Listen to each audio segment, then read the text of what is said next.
I've been fascinated with this exchange of letters between Freud and Einstein for years now, especially as these two pivotal Jewish thought leaders were taking different perspectives on optimism and pessimism just as Europe was descending into such a chaotic period of rampant anti Semitism in the lead up to World War II.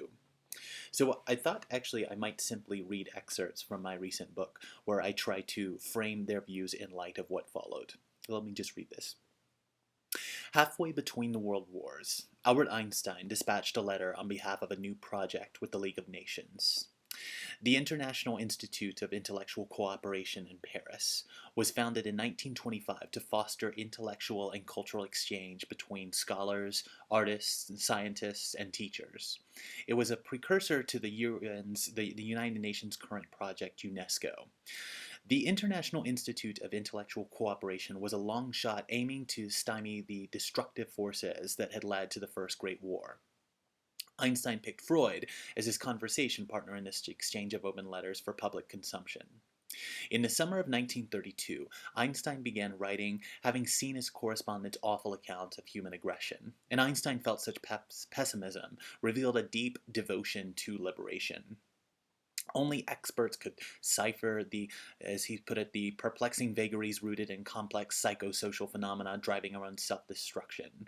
Einstein figured that a global government could resolve the drive for war, but we were doomed until archaic notions like sovereignty were exorcised from the national consciousness. The ruling class already controlled the masses via the press, the church, and the schools. And Einstein asks, how is it that these devices succeed so well in rousing men to such wild enthusiasm, even to sacrifice their own lives?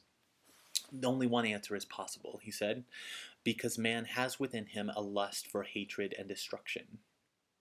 Einstein's ultimate question was very simple. He put it as, quote, is it possible to control man's mental evolution so as to make him proof against the psychosis of hatred and destructiveness, end of quote. He sent this open letter to the psychoanalyst who, of course, discovered the death drive.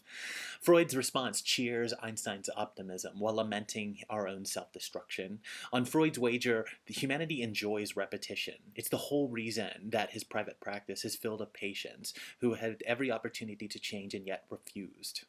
The impulse to destroy was present in animalistic prehistory, cemented with property ownership, and ritualized with law and class divisions. Attachment to an object actually required the bipolar affections such as love and hate.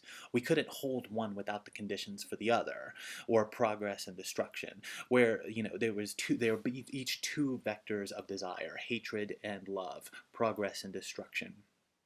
Ridding society of violence would actually require, on Freud's wager, that we rid ourselves of the ability to even care enough to fight in the first place. So destruction is not a mistake of evolution, it's practically the point. I can't help but wonder whether Freud secretly hoped that Einstein would prove him wrong. Did he see Einstein as some sort of naive physicist out of his element with social analysis? Or did Freud suspect his goal of, as he put it, transforming neurotic misery into common unhappiness might actually express itself in Einstein's project? But the object was the prevention of war and not the excavation of the psyche.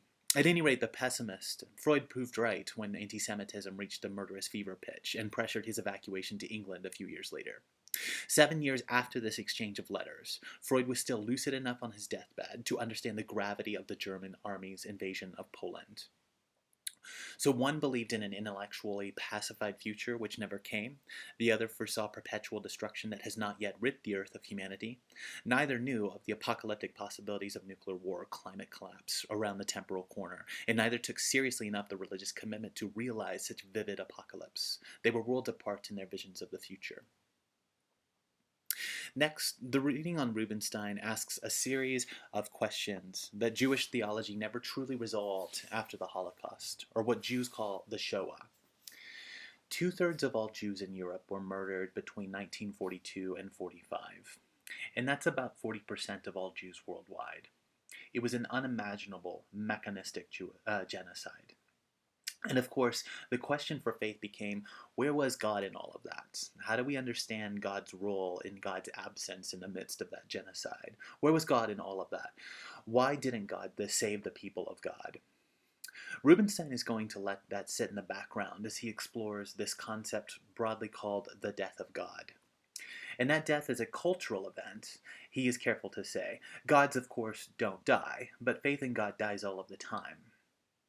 Rubenstein is going to explore a guru's advice that we not take our beliefs too seriously. He'll explore Buddhism and Christian Calvinism and the philosophy of Hegel. He'll recall the Ein Sof, as we explored in Kabbalah. And at the end, Rubenstein will turn to Auschwitz, and you can see him struggle with how to think about the death of God. But at the end, he has to conclude, quote, God is not death. He is the source of both life and death. Death is a final price we pay for life and love, but death is not all there is. The world of death of the biblical God need not be a place of gloom or despair.